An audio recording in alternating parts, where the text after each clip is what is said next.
Yo y'all, this is Seiren, and today I'm going to talk about one of my all-time favorite games, For Honor.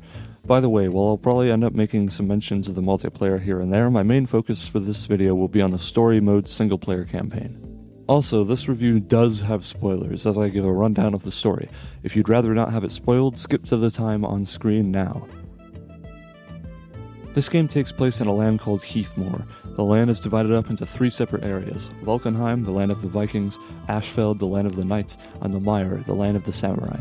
The game itself is split into 3 sections of 6 chapters, all showing the beginning of an event called the Great War, which is the multiplayer. The first chapter is from the perspective of the Knights. You play as a mercenary knight simply called the Warden. While defending a fort from an incoming attack, the Warden acts as his lord's second and duels the opponent's second, winning.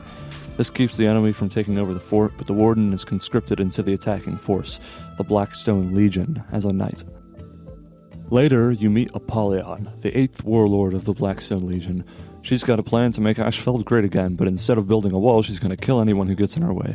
As the chapters go on, you take control of a few other members of the Blackstone Legion as they force their way into Valkenheim, slaughtering the opposing Viking force, and leaving the survivors with almost nothing to live off of.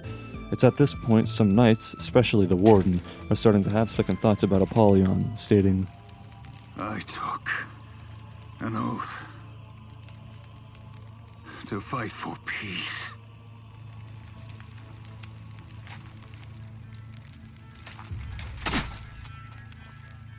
So did you. All of you.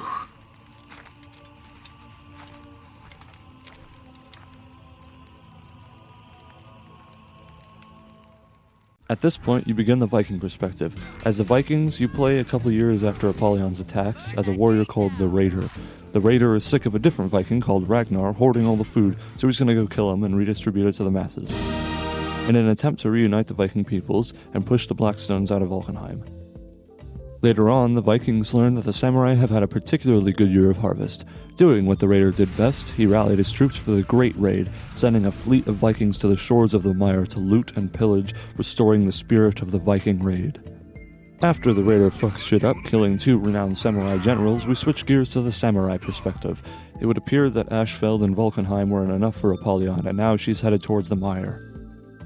During the Samurai chapter, you play as the Orochi, a champion swordsman who's just got broken out of prison by his buddies. Because the Samurai have just suffered the devastation of the Great Raid, Apollyon's Blackstones find it incredibly easy to swoop in and take over. I have to say, the Samurai chapter overall felt very chaotic, and does every time I play through it. There's a political discourse with the fall of the Samurai Emperor, land-wide terror from the Blackstone Legion, and there's still residual Vikings raiding everywhere. Honestly, the theme of this chapter feels more like survive than anything. As time goes on though, the Orochi meets the Warden from earlier and learns that he's got a plan to stop Apollyon and the Blackstones. With the support of the Knights, the Samurai actually stood a chance against Apollyon, especially since the Vikings, while enemy to the Samurai, were no fan of the Blackstone Legion either. The final chapter of the game is a battle between Samurai forces and the Blackstone Legion, and about halfway through, other Knights arrive to help fight the Blackstones. In the end, the Orochi fights Apollyon. Big spoiler alert, this is the end of the game, so if anything in the story has caught your attention so far, feel free to skip to the time on screen now for more information on gameplay, sound, that sort of stuff. If you still want to hear it, here it is. The Orochi defeats Apollyon and states, We will have peace. To which Apollyon replies, Peace.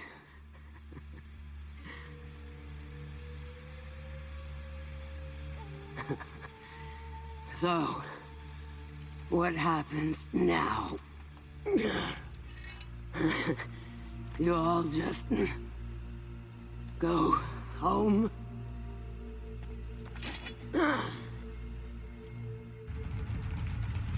You came into my home. And you brought your armies. What did you think would happen? Peace? That isn't how the world works.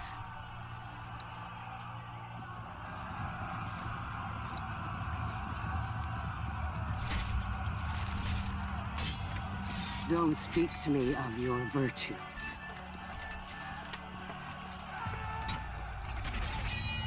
Duty.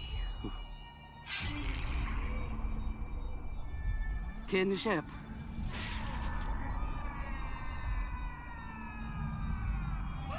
Honor.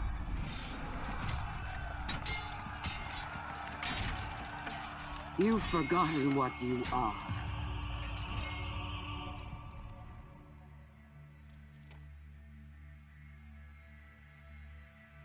You want war. Only war.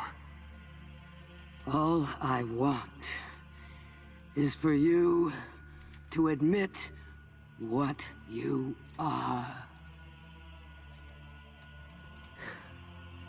All of you. My wolves.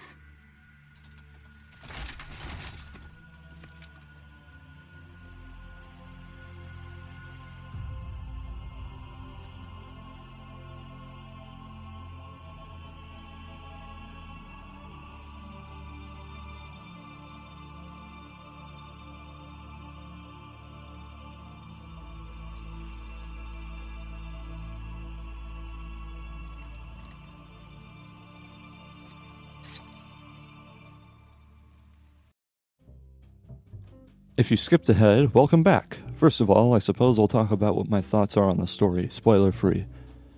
To be quite honest, the story is the main thing about this game that makes me like it. I loved the story. I've never played a game that was quite so mysterious and compelling, but still so fleshed out.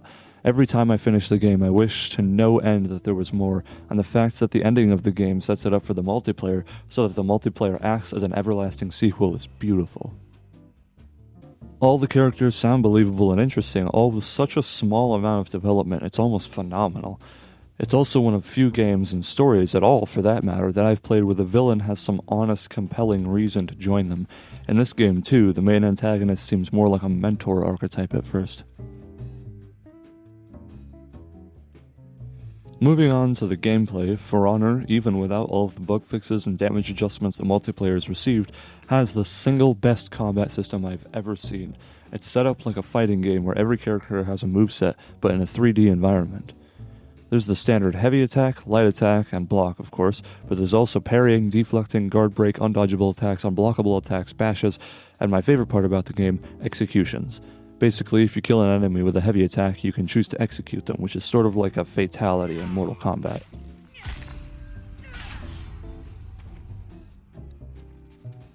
Sound-wise, I'd have to say this game hits the nail on the head. Every weapon makes a sound I assume it would make, but I guess I wouldn't know since I've never tried to impale someone before, and the sound detail even goes so far as armor clinking around when I move my guard stance.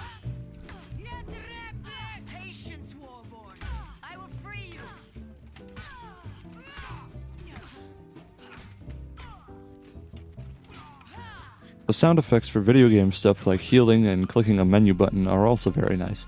They never get old or annoying, and I always know what sound means what. Next is the music. I know I've said it with all the other games in this series so far, but the music in this game is quite something. It's an incredible mix of choir, intense drums, string and woodwinds, and occasionally an electric guitar. Here's some parts of a few favorites of mine.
Lastly is graphics. The graphics for this game obviously went with realism as its primary goal, but I'll be the first to say that they did an amazing job with this.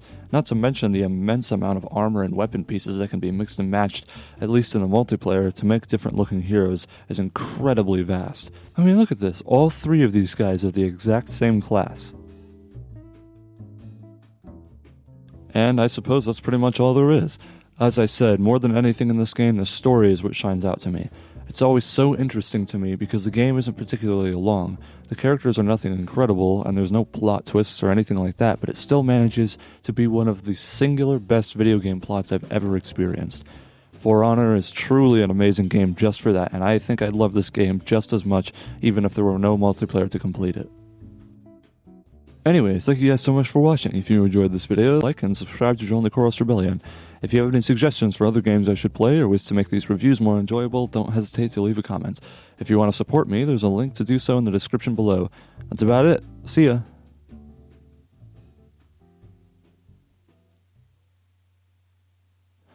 If you're still not convinced this game is worth a shot, what other game can you T-pose with red eyes with no mods?